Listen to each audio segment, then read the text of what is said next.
Salam sejahtera, terima kasih karena bersama dengan saya di Nazilin Unity Channel. Nasib Rafidah di hujung tanduk. Aris Pop file saman Rp281.000.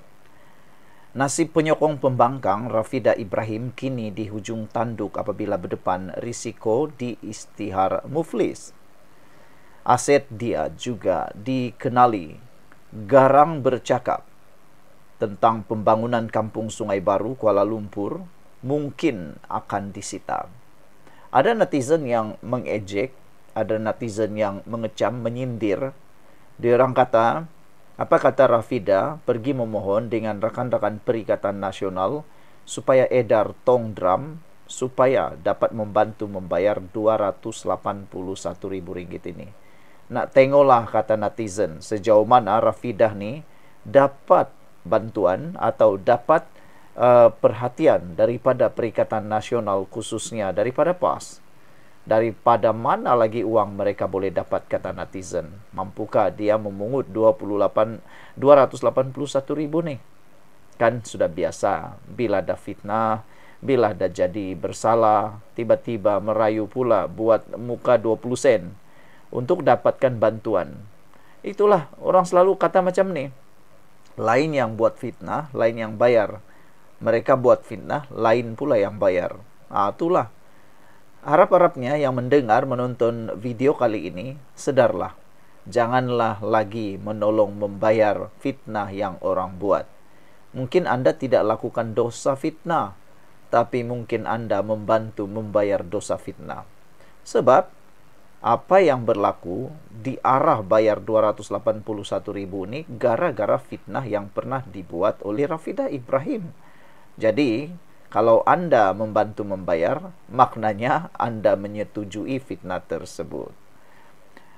Jangkaan itu bakal terjadi sekiranya Rafidah gagal melunaskan bayaran saman fitnah berjumlah Rp281.000 kepada ahli perniagaan Datuk Haris Embong dan syarikatnya Aris Prop Holding Sendirian Berhad. Sebelum kita teruskan ulasan ini, jangan lupa tinggalkan komen Anda dengan tanda pagar kami benci penipu. Sebelum itu, izinkan dulu saya berkongsi kepada Anda semua, ini ialah terapi imun Transfer Factor for Life. Terapi imun yang meningkatkan daya imun badan kita sehingga 400%.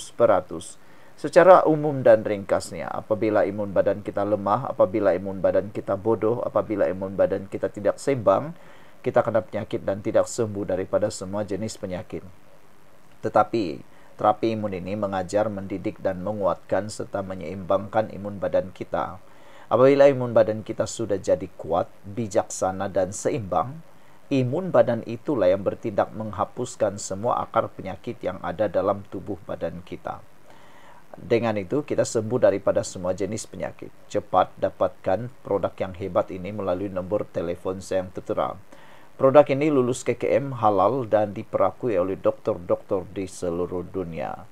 Kalau Anda sudah berdoa bertahun-tahun untuk masalah kesehatan Anda, mungkin ini jawaban yang Tuhan hantar untuk Anda hari ini. Saudara-saudara sekalian, dalam laporan Cosmo Online memetik Haris sehingga kini tiada sebarang maklum balas diterima daripada pihak Rafidah maupun wakilnya berhubung keputusan Mahkamah Tinggi Kuala Lumpur pada 31 Julai tahun lalu.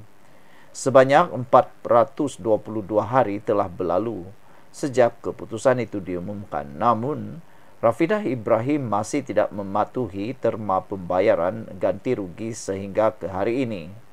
Maka firma Guaman telah mengeluarkan notis tuntutan kali kedua pada Jumaat lalu, yaitu 19 September 2025.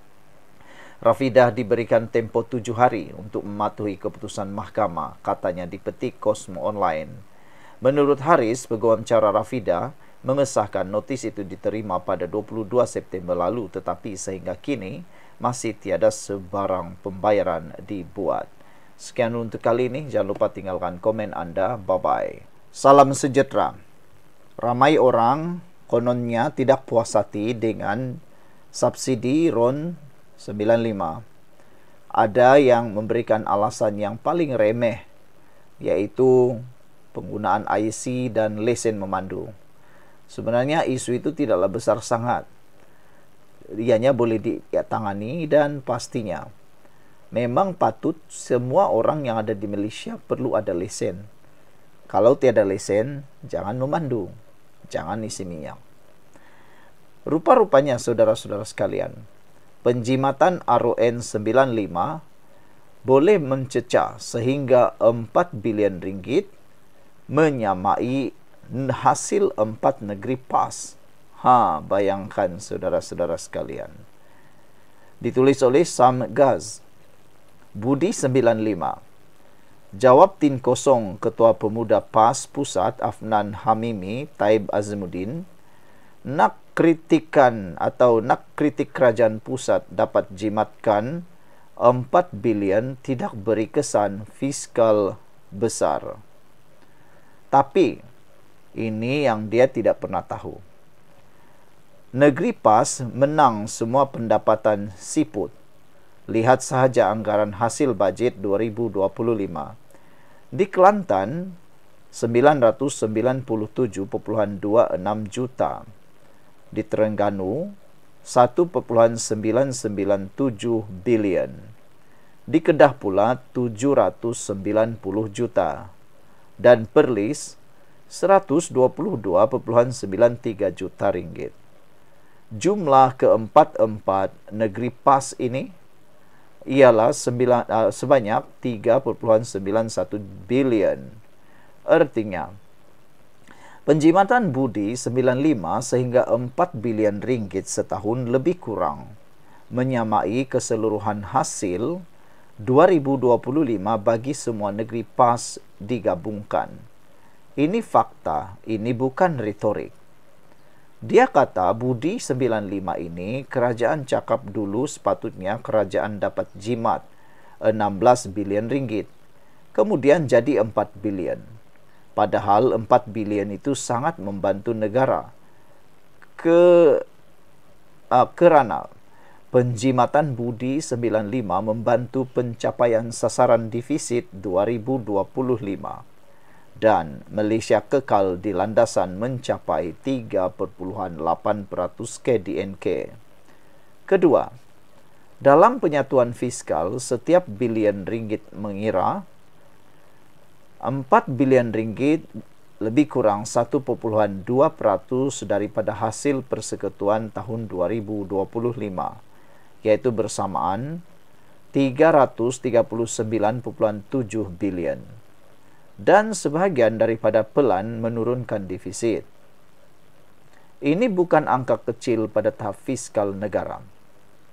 Ketiga, pemuda PAS Tin Kosong cuba mengelirukan rakyat. Padahal kerajaan memperuntukkan 11 bilion ringgit untuk memastikan rakyat warga negara terus memastikan dan menikmati 1.99 ringgit per liter dengan had 300 liter sebulan bagi pemegang lesen memandu yang sah. Manakala bukan warga negara membayar RM2.60 seliter. Angka awal yang lebih besar merujuk pelbagai komponen reform subsidi, bukan budi 95 semata-mata, justru membanding 16 bilion ringgit dengan 4 bilion ringgit untuk budi 95 sahaja memang mengelirukan. Keempat, kesan penjimatan budi 95 kepada kemudahan rakyat. MOF sudah nyatakan penjimatan budi 95 disalur semula untuk bantuan bersasar seperti STR dan SARA. Selain kemudahan awam, bukannya hilang dalam kira-kira. STR, SARA 2025 dinaikkan kepada 13 bilion ringgit, lebih tinggi dari semua Perdana Menteri di Malaysia. Ini kejayaan besar Anwar Ibrahim sebagai Perdana Menteri merangkap Menteri Kewangan. Tidak percaya, kita cek satu persatu. Nombor 1, pada tahun 2016, Najib memberikan BRIM 5.9 bilion. 2017, 6.8 bilion. 2018, Najib beri 6.8 bilion. 2019, BSH Mahathir Mohamad memberi 5.0 bilion. Tahun 2020, BSH Mahathir dan Muhyiddin belanjawan 2020 5.0 bilion. Manakala pada 2021, BPR semasa Muhyiddin jadi Perdana Menteri bernilai 6.5 bilion ringgit, dan pada semasa Ismail Sabri Yaakob menjadi Perdana Menteri tahun 2022, bantuan keluarga Malaysia sebanyak 8.2 bilion. Tetapi pada tahun 2023, STR semasa Anwar Ibrahim jadi Perdana Menteri menjadi 8 bilion ringgit, dan pada tahun 2024 STR Perdana Menteri Anwar Ibrahim 10 bilion ringgit. Dan pada tahun ini, pada tahun 2025, STR dan SARA menjadi 13 bilion ringgit tertinggi setakat ini. Budi 95 sendiri menggantikan subsidi pukal yang bocor kepada bukan warga negara atau korporat. Ini pembetulan ketirisan, bukan potong suka-suka. Dan kesannya seluruh rakyat merasa kawal ketirisan yang Afnan tak sentuh. Budi 95 mengunci subsidi kepada rakyat Malaysia sahaja dengan menggunakan MyCard dan lesen memandu, menghadkan 300 liter minyak sebulan, dan menaikkan harga untuk bukan warga negara kepada RM2.60 1 liter. MOF juga menjelaskan sebahagian besar penjimatan datang daripada membenteras kebocoran, termasuk penggunaan oleh bukan warga negara atau korporat lebih kurang 20%. Ini pembaikan struktur, bukan tin kosong. Keenam, tutup. Apa barang Ketua Pemuda PAS tin kosong nak sembang bab fiskal negara? Afnan silap bila kata penjimatan 2 hingga 4 bilion tak beri kesan. Pertama, angka itu sah dan berdasarkan dasar yang dilaksanakan Budi 95, bukan cakap-cakap. Kedua, ia membantu kerajaan mencapai sasaran defisit 3.8%, indikator disiplin fiskal yang diukur antarabangsa. Ketiga, skala 4 bilion ringgit itu menyamai hasil gabungan 4 negeri PAS setahun. Siapa sebenarnya tin kosong jika fakta-fakta ini diabaikan? Usah sembang kencang jika negeri sendiri pun tak mampu nak cari duit untuk pembangunan ekonomi negeri, kata beliau lagi. Sekian untuk kali ini. Jangan lupa tinggalkan komen anda, tekan butang subscribe. Bye-bye.